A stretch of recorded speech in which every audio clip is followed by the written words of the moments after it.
Hello प्यारे बच्चों, कैसे हैं आप सब। मैं हूं आपकी हिंदी की टीचर और आज हम शुरू करने जा रहे हैं पाठ 3 भाग्य से ज्यादा। तो आइए चित्र पर आधारित गतिविधियां पढ़ें। बच्चों, संलग्न चित्र में बच्चा सपने में क्या देख रहा है बताइए। क्या आपको भी सपने आते हैं जो आपको काफी समय तक याद रहते हैं? यदि हाँ तो बताइए। तो बच्चों बताइए, क्या आप लोग भी सपने देखते हैं जो आपको काफी समय तक याद रहते हैं? ऐसे ही अपने सपने अपनी कक्षा में अपने सभी साथियों के साथ चर्चा कीजिए। तो आइए पाठ में प्रवेश करें। बच्चों, प्रस्तुत पाठ में बताया गया है कि भाग्य से ज्यादा कुछ नहीं मिलता।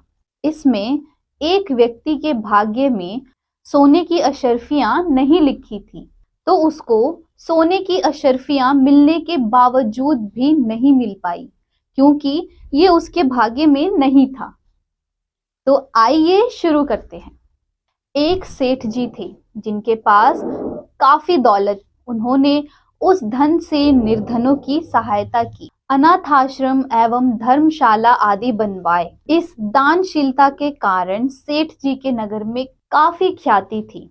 उन्होंने अपनी बेटी की शादी एक बड़े घर में की थी, परंतु बेटी के भाग्य में सुख ना होने के कारण उसका पति जुआरी, शराबी, सट्टेबाज निकल गया, जिससे सारा धन समाप्त हो गया। बेटी की यह हालत देखकर सेठानी जी रोज सेठ जी से कहती, आप दुनिया की मदद करते हो मगर अपनी परेशान बेटी की मदद क्यों नहीं करते हो?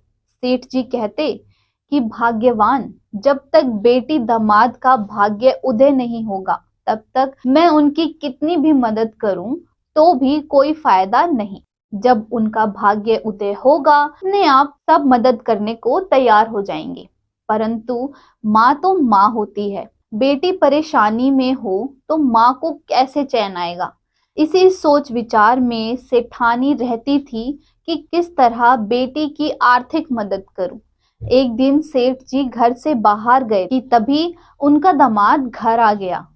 सास ने दामाद का आदर सत्कार किया और बेटी की मदद करने का विचार उनके मन में आया कि क्यों ना मोतीचूर के लड्डुओं में अशर्फियां रख दी जाएं, जिससे बेटी की मदद भी हो जाएगी और दामाद को पता भी नहीं चलेगा। यह सोचकर सास ने लड्डुओं के बीच में अशर्फियां दबाकर रख दी और दामाद को टीका लगाकर विदा करते समय 5 किलो शुद्ध देसी घी के लड्डू जिनमें अशर्फियां थी वह दामाद को दिए। दामाद लड्डू लेकर घर से चला। दामाद ने सोचा कि इतना वजन कौन लेकर जाए, क्यों ना ये यहीं मिठाई की दुकान पर बेच दिए जाएं।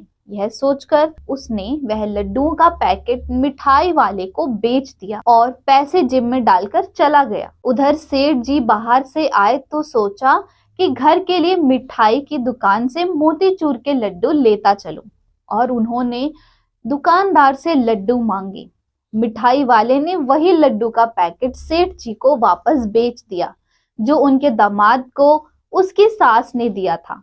सेठ जी लड्डू लेकर घर आए। सेठानी ने जब लड्डुओं का वही पैकेट देखा तो उसने लड्डू फोड़ कर देखे और अशर्फियों को देखकर अपना माथा पीट लिया। सेठानी ने दामाद के आने से लेकर जाने तक और लड्डुओं में अशर्फियां छिपाने की बात सेठ जी से कह डाली। सेठ जी बोले, भाग्यवान, मैंने पहले ही समझाया था कि अभी उनका भाग्य नहीं जागा। देखा, अशर्फियां ना तो दामाद के भाग्य में थी और ना ही मिठाई वाले के भाग्य में। इसलिए कहते हैं कि भाग्य से ज्यादा और समय से पहले ना किसी को कुछ मिला है और ना मिलेगा। तो बच्चों आइए अब पढ़ते हैं शब्द वाटिका। निर्धन, गरीब, पुअर, ख्याति, प्रसिद्धि, फेम, भाग्य, किस्मत, लक, फायदा, लाभ, प्रॉफिट, चैन, आराम, रेस्ट, आदर सत्कार, मान सम्मान, रिस्पेक्ट, अशर्फियां, सोने के सिक्के, गोल्ड कॉइन्स। तो बच्चों आइए अब विचार मंथन पढ़ें।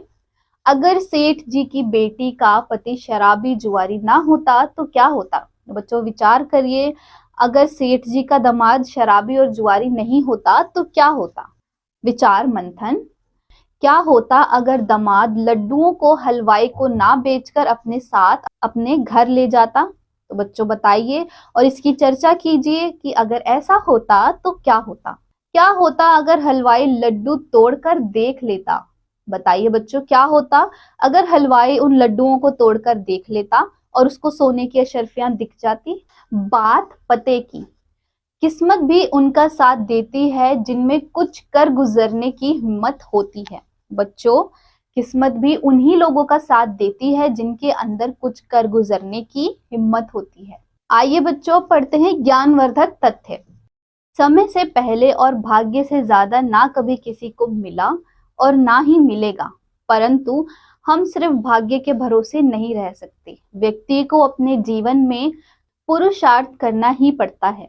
बिना पुरुषार्थ के व्यक्ति यदि यह चाहे कि सब कुछ मिल जाए जो मेरे भाग्य में है, वह कदापि संभव नहीं होता है, क्योंकि गतिमान जीवन यात्रा में इंसान की इच्छाएं अनंत होती हैं। बिना पुरुषार्थ के भोजन भी नहीं मिल सकता है और बिना पुरुषार्थ के किसान खेती भी नहीं कर सकता है। नैतिक शिक्षा एवं मूल्य पाठ के माध्यम से हम जान पाए कि भाग्य से ज्यादा किसी को कुछ नहीं मिलता, लेकिन हमें केवल भाग्य के भरोसे ही नहीं बैठना चाहिए। हमें सदैव कुछ भी पाने के लिए निरंतर प्रयत्न करते रहना चाहिए। तो बच्चों, इस पाठ में बस इतना ही। अब हम मिलेंगे अगले पाठ में।